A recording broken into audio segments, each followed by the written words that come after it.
One of the most passionate things two people can discuss is collegiate sports. One major question is at the forefront of collegiate sports today, and that is, should college athletes be employees or students?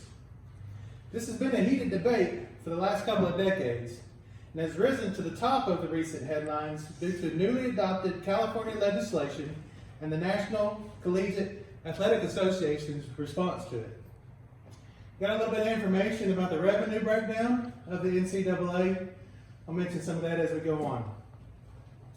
The National Collegiate Athletic Association, also known as the NCAA, is a tax-exempt, non-profit organization that generated nearly $1 billion in revenue in the 2016-17 and 17-18 school year. The student athletes that drive that revenue don't receive their true value in return. Many people advocate for student athletes to be paid for the work they put in. Although the NCAA mandates that no more than 20 hours a week of practice should be put in during the season, most student athletes report that they spend anywhere between 30 and 40 hours a week in practice and conditioning.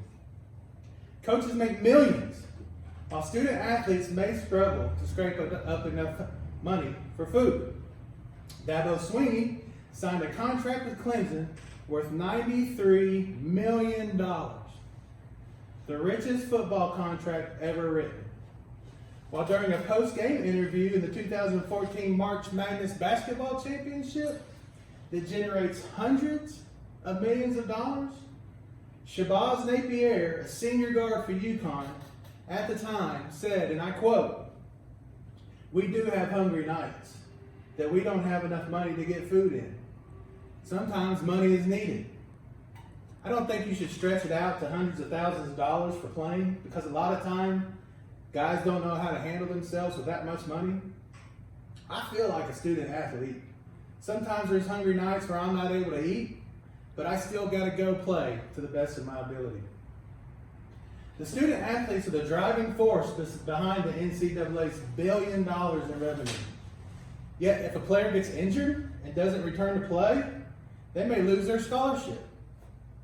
Kyle Harderick, a 6'8" basketball forward who committed to Oklahoma at age 14, lost his scholarship after a teammate fell on his knee, requiring surgery and putting his health in question.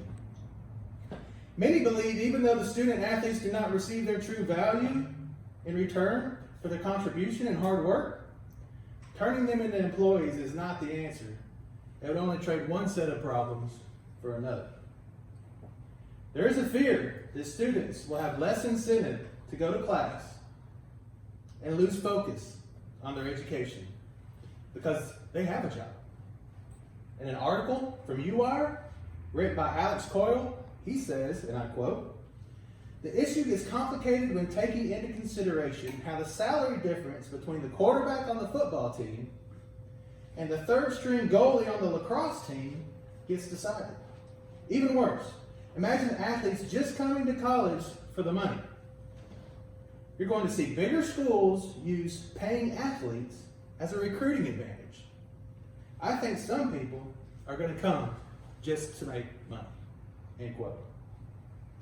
Other smaller sports that do not generate the revenue that football and basketball do risk being eliminated. Title IX of the Education Amendments Act of 1972 is a federal law that states, "No person in the United States shall, on the basis of sex, be excluded from participation in, be denied the benefits of, or be subjected to discrimination under any education program or activity receiving federal financial assistance." Therefore, implementation of athletes as employees would lead to an onslaught of lawsuits by players of other sports for not receiving equal pay. Universities would not be able to handle all these lawsuits, forcing an eventual elimination of these smaller sports. Recent changes in the laws and the longtime support of most athletes, professional and amateur, for pay for student athletes has forced the NCAA to begin to rethink and adjust their positions on pay for play.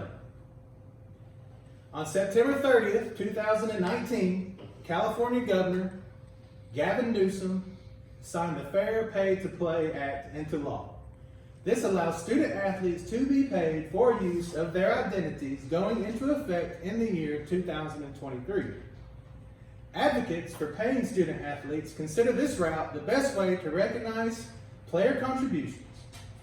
In an article from Diverse Issues in Higher Education, Roscoe Nance writes, and I quote, Dr. Orlando L. Jackson, Distinguished Professor of Higher Education, Department Chair, and Director of Chief Research Scientist in the University of Wisconsin's Equity and Inclusion Laboratory, says, if other states follow, it does address one of the chief issues in pay-to-play dynamic. That dynamic is student athletes will own their likeness, their name, and the ability to put that in the market for themselves. That is probably our best pathway forward to recognizing their contributions. Some believe corruption and fraud is so rampant in the NCAA, they hope the new California law destroys it. Sidney Boren's article from the Washington Post states, and I quote, Richard Sherman, the San Francisco 49ers cornerback, stated, I hope it destroys the NCAA because I think it's corrupt and it's a bunch of people taking advantage of kids and doing it under a mask of fair play. It's going to cripple the NCAA in a way where they start to bend, make it more fair and more of a symbiotic relationship between players and the NCAA, or it's going to destroy them in general and start a whole new way of college athletics in general, and I can respect that too, end quote. When the Fair Pay to Play Act was initially passed, the NCAA came out as its strongest critic, but has since, due to fan outrage, modified their stance. Isaiah Barrow's article on UIR reads, and I quote, on Tuesday, October 29th, the National Collegiate Athletic Association's Board of Governors announced that the organization is taking the first steps towards allowing college athletes to profit off their name, likeness, and image.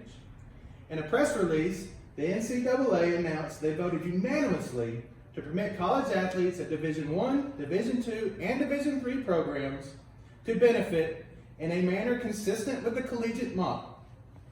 The governing board members said in the press release that all changes should make sure that student athletes should have the same opportunities to monetize on their popularity, and certain key points should be put in place, end quote.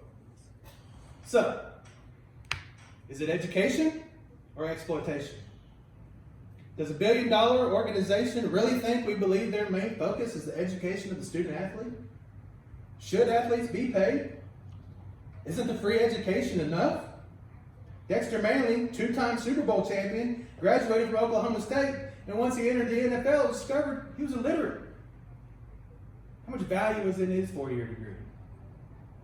Are kids going to become more concerned with their contracts instead of their classes?